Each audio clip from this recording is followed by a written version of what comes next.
What is that? The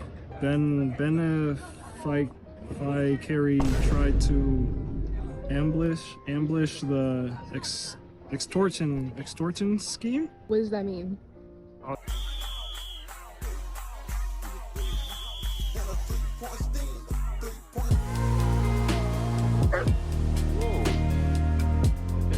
Basic skills like reading and math have just plummeted to unseen levels. We have high schoolers performing at the level of middle schoolers who really just aren't performing. I mean,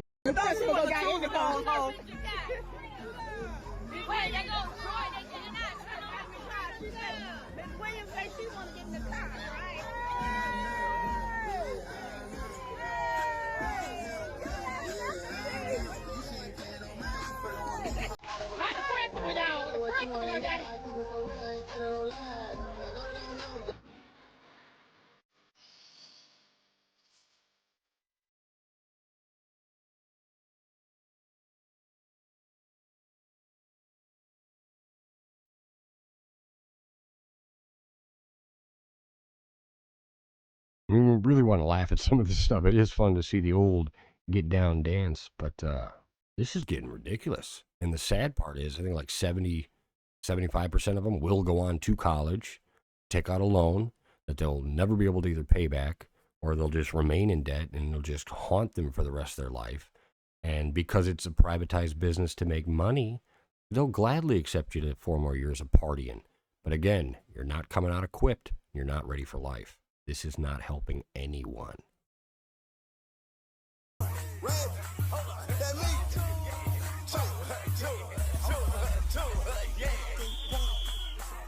What does that mean? I don't even know. I can't say that. Try to ambush the extortion scheme. What does that mean? I don't know. Most important part of all of this nonsense is the destruction's been an effort, decades in the making, to the Department of Education. Most importantly, just the focus of pushing CRT, transgender ideologies, indoctrination of just nonsense, while also rewarding and then sending people forward. For instance, we always talk about failing up. There's a clip I'll find where it shows a girl who was accepted full ride. I think it was University of New York, SUNY, or perhaps Penn State. Either way, full ride scholarship. And then she's on the news just a couple months ago complaining that, she can't read. And that's, she feels like she's owed some kind of reparations, if you will. Well, now she just got accepted to over I think it was $120,000 worth of college paid for, and she can't read. And whose fault is that? Accountability starts back in the home. I mean, really, it's on you to actually teach your kids to be mindful, develop characteristics. But now we've just kind of shoved these kids onto the schools to teach them. And the problem with that is they're not suited at all for the actual purpose of an education. Furthermore, I have a graphic I'll put up of Isaac Asimov. Generally, let me see if I can actually find that.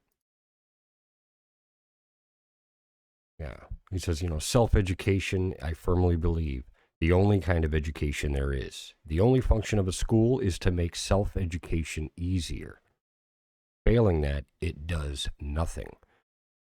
Case in point, I mean, you're supposed to learn different methods to say, outline of a paragraph, how to tell a story, where's the summarization, where the body of the text. Those are things you learn to format so then you can go out and then take your mind and utilize it and begin developing your own theories, your own ideas, or expounding upon ones that currently exist. But instead, we've just delved into a participation trophy, critical race theory, gender queer for all studies, and people are just, their brains have turned to mush. In fact, as you'll see here, got these UCLA students. So the teachers, as I'm going to have a graphic pull up, the UC schools, over 1,000 signatures, they're writing a letter saying, we need to make sure that we're paying attention to getting the standardized testing scores in again. Why? Because it gives you a benchmark of where people are sitting at. You know, where do they belong in this class? Because you can keep handing people these fake diplomas, like this girl here. See, tardy 174 times or 100 some odd times, and not to mention a full 100 days of one schoolyard skipped, meaning no show. Like, I'm not even showing up this day. 100. I mean, that's almost an entire school year, you know. Well, more than half. In addition to that, you've got her doing emails back and forth with the mom, talking about, oh, well, can you at least have her turn homework in? And the big culmination of all this is her receiving a degree, or I'm sorry, high school diploma, and proudly, you know, stunting with it. So now we have someone who, as the studies show and some of the numbers we'll put up, they're not even operating at an 8th grade level, going into college. And this is what we're supposed to be celebrating and proud of. Furthermore, how about this little party here at the elementary school? What do we have? Let's see here. I'll get the graphic up on the screen. But main case in point for that one is they're just failing behind. I mean, the teacher ratio, it's like 17 teachers to 1 student. And they have a pre-law, I think it's pre-law and pre-medicine or something. They have these, they say that's what they're focusing on, which, again, it's just, we're coming down to scams where they're just taking money, taxpayer money, through the government, saying they're doing programs to put them in some accelerated programs for placement, for betterment of their lives. And they literally can't read or write at a 4th grade level. So the money's, you know, being spent more than it's ever spent, trillions of dollars over these decades. And these are the results we're seeing. Now, the worst part about this scenario we have here, is that you've got a culture. The big problem is that we're celebrating stereotype of an idea and rewarding that behavior when really there's no wins to even celebrate in the first place. Furthermore, what makes it really off-putting is that's the principal in the passenger seat, you know.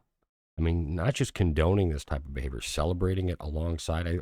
She says, that's the principal right there. And she's doing the Al Green wave. Well, you can see he's not going to be coming to another term. He's out of office. Common sense is taking over. So we need to, it really does start now that we get some accountability, because the future is looking bleak for many, and that's by design. I mean, all in all, it really needs to come back to really the focus of being that of education.